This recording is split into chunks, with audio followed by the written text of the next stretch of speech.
Okay అది birthday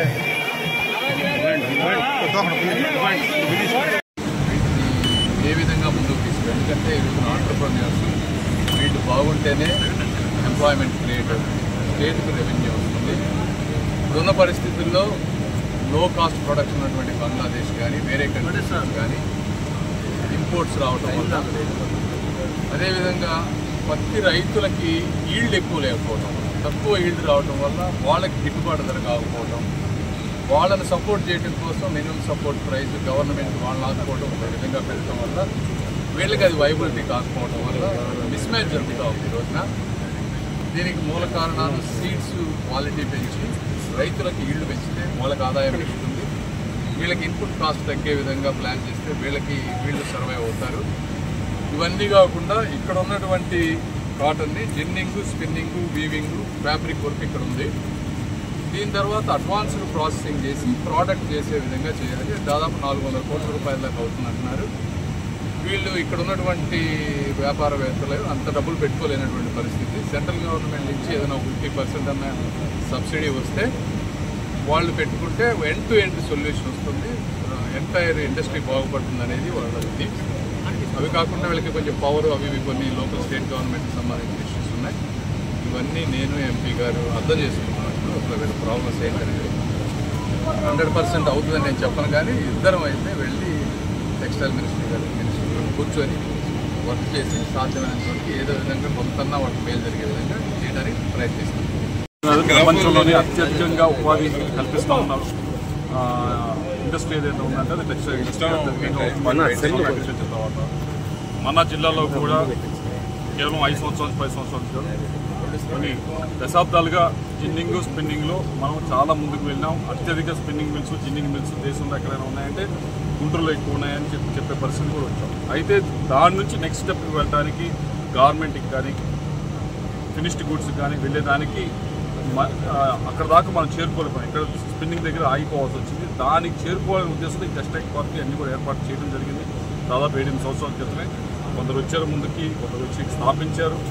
అయితే వారికి ఉన్న ప్రాబ్లమ్స్ ఒకటి, మా కొద్దిగా కరెంటుకి సంబంధించి మిగతా రాష్ట్రాల్లో, గుజరాత్ రాష్ట్రాల్లో ఎక్కువగా సబ్సిడీ ఇస్తూ ఉన్నారు. వీళ్ళకి సబ్సిడీ అంతగా ఎక్కువగా ఇచ్చే పరిస్థితి లేదు. మన ఆర్థిక పరిస్థితి మనకు తెలిసిందే, రాష్ట్ర ఆర్థిక పరిస్థితి.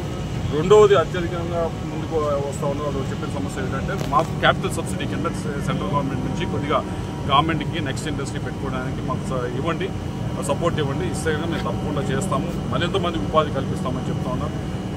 అదేవిధంగా రైతులకు సంబంధించి కూడా సీడ్ క్వాలిటీని ఇంకా 5-6 క్వింటాల దగ్గర ఉన్నాం. మనం దాన్ని డబల్ చేయొచ్చు. దాదాపుగా వేరే దేశాలతో కంపేర్ చేస్తే ఆస్ట్రేలియా దేశాలతో 12-13 క్వింటాల దాకా వెళ్తూ ఉంది. దాన్ని డబల్ చేయొచ్చు. రైతులకు కూడా మంచిగా ఇంకా డబ్బులు వచ్చే పరిస్థితి ఉంది.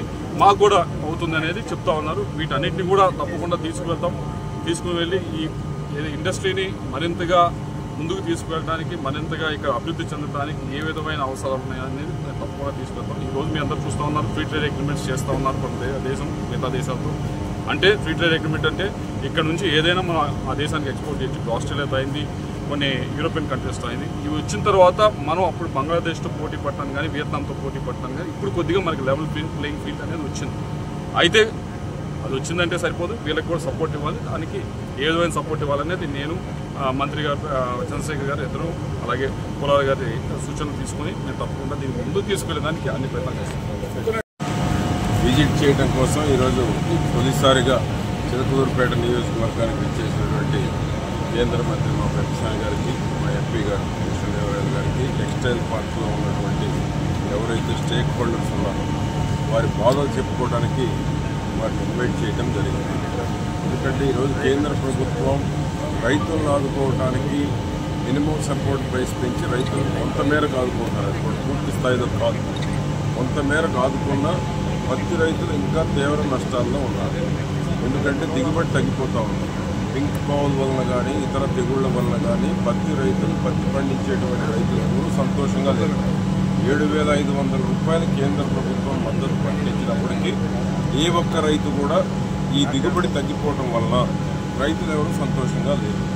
పెంచిన ఎంఎస్పీ వల్లనేమో ఇండస్ట్రీ మొత్తం జిన్నింగ్ కాడ నుంచి స్పిన్నింగ్, ఆయిల్ మిల్లులు, అదేవిధంగా వీవింగ్, ప్రాసెసింగ్ ఎండ్ వరకు కాటన్ రిలేటెడ్ ఇండస్ట్రీ ఏది కూడా ఈరోజు పూర్తి సంక్షోభంలో ఉంది. ఈ దేశంలో ఏ ఇండస్ట్రీ సంక్షోభంలో ఉంది అంటే ఫస్ట్ వరుసలో cotton related textile industry first వరుసలో సంక్షోభంలో ఉంది. దేశంలో ఇప్పటికే సగం పరిశ్రమలు మూతపడ్డాయి. మిగిలిన సగం పరిశ్రమలు కూడా డోల్ డ్రమ్స్లో ఉన్నాయి, వెంటిలేటర్ మీద ఉన్నాయి. కాబట్టి కేంద్ర ప్రభుత్వం ఆదుకోవాలి. రాష్ట్రంలో ఆర్థిక పరిస్థితి బాగలేదు. 10 సంవత్సరాల నుంచి ఇన్సెంటివ్స్ కూడా ఈ రోజు రిలీజ్ చేయాలి. పరిస్థితి రాష్ట్ర ప్రభుత్వం ఆర్థిక పరిస్థితి బాగలేదు, కేంద్ర ప్రభుత్వం ఏమో సహకరించడం లేదు. కాబట్టి కేంద్ర ప్రభుత్వం ప్రధాని మోడీ గారి నాయకత్వంలో దీన్ని దృష్టి కేంద్రీకరించి ఈ రంగాన్ని బతికించాల్సినటువంటి అవసరం ఉంది. రివైవల్ చేయాల్సినటువంటి అవసరం కేంద్ర ప్రభుత్వం మీదనే ఉంది. ఎందుకంటే రాష్ట్ర ప్రభుత్వాలు సంక్షేమ పథకాలతోటి ఇండస్ట్రీని ప్రోత్సహించి ఇన్సెంటివ్స్ ఇచ్చేటువంటి పరిస్థితి కొంతమేరకు తగ్గింది. కాబట్టి కేంద్ర ప్రభుత్వమే దీనికి స్పెషల్ ఇన్సెంటివ్స్ ఇచ్చి ప్రోత్సహించకపోతే మిగిలిపోయిన 50% ఇండస్ట్రీ కూడా ఏ రోజుకు ఆ రోజు మూసివేసేటువంటి ధోరణిలో యాజమాన్యాలు ఉన్నాయి. ఇప్పటికే ఎన్పీఏలు 50% అబో ఎన్పీఏలు అయిపోయింది. కేంద్ర ప్రభుత్వం కూడా ఆలోచించాలి. ఆదుకోకపోతే ఎన్పీఏలు పెరుగుతాయి. ఎన్పీఏలు పెరిగితే ఎవరికి నష్టం? కేంద్ర ప్రభుత్వ రంగ సంస్థలైనటువంటి బ్యాంకులు నష్టపోయేటువంటి ప్రమాదం ఉంది. కాబట్టి ఆ పరిస్థితి రాకుండా దీని మీద లక్షలాది మంది బతుకుతున్నారు. లక్షలాది మంది ఏదైతే ఆంధ్రప్రదేశ్ ఉందో 2 లక్షలకు పైబడి ఉన్నారు దీని మీద ఆధారపడి. డైరెక్ట్ ఇండైరెక్ట్ ఉపాధి కోల్పోయేటువంటి ప్రమాదం ఉంది. కాబట్టి దీన్ని మా పెంపసాని గారు, కేంద్ర మంత్రి గారు ఫస్ట్ టైం చిలకలూరుపేట వచ్చారు. టెక్స్టైల్ బాగా ఎంత మేరకు అవగాహన చేసుకోవాలో అవగాహన చేసుకున్నారు. మా ఎంపీ గారు వారిద్దరూ కలిస్తే ఈరోజు కేంద్రంలో సాధించలేనిదంటూ ఏమీ లేదు. ఎందుకంటే ఇది జెన్యూన్ ప్రాబ్లం బతికించాల్సినటువంటి సెక్టారు. కాబట్టి దీని మీద వారిద్దరు రావడం ఈరోజు చాలా సంతోషం. దీని మీద దృష్టి కేంద్రీకరించి టెక్స్టైల్ కానీ పత్తి రైతుల మీద కానీ వారు కనుక చర్యలు తీసుకుంటే తప్పకుండా ఈ రంగానికి న్యాయం జరిగేటువంటి అవకాశం ఉంది.